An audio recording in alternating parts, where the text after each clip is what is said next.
les gouvernements kenyans, un État souverain, un gouvernement ami, ouvrent un consulat à Goma et y nomment un consul dans un territoire qui est contrôlé par l'AFC M23, qui n'est pas un État souverain, qui est un mouvement politico-militaire en négociation avec le gouvernement de Kinshasa, l'État souverain, même si nous disons que c'est un régime illégitime, mais nous sommes dans un État souverain dont les institutions centrales sont à Kinshasa.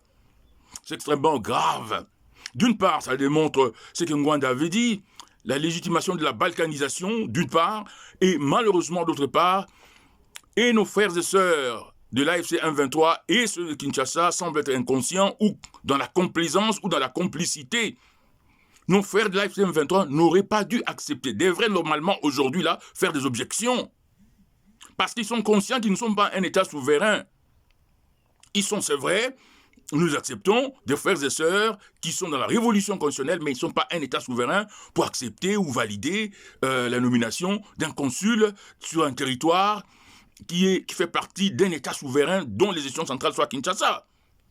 D'une part. Mais d'autre part, on a vu également que le gouvernement de l'Ouganda a fait pression sur la FCM23 pour que le couloir Bunagana puisse être ouvert.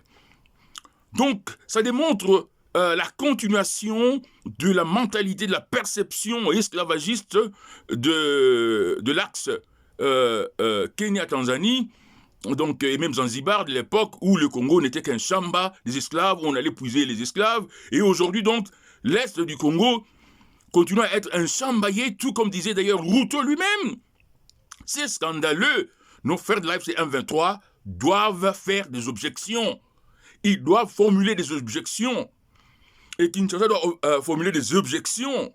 Ce n'est pas acceptable. Et même si il y avait, par exemple, à l'époque, déjà un consulat là-bas, mais dans ces contextes de crise, il fallait attendre.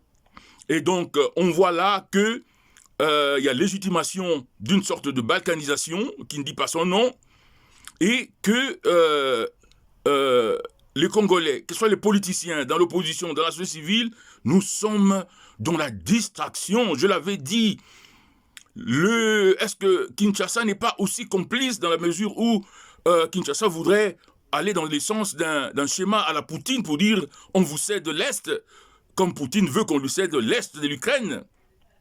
Chers frères et sœurs, mettons-nous debout pour faire pression et à l'AFCM 23 et au gouvernement de Kinshasa pour qu'il y ait cette convention convention républicaine pour la cohésion nationale, la transition et les élections, pour qu'on puisse sauver les pays de la balkanisation dont on voit déjà les signaux annonciateurs. C'est malheureux. Congolais, mettons-nous debout. Arrêtons seulement des verbiages dans les réseaux sociaux. J'ai vu ici en Afrique du Sud, il y a des poltrons, il y a des peureux. S'il n'y a pas de vaillance, la République c'est la vaillance. La nation c'est le courage pour se mettre debout, sauver la République, sauver la nation.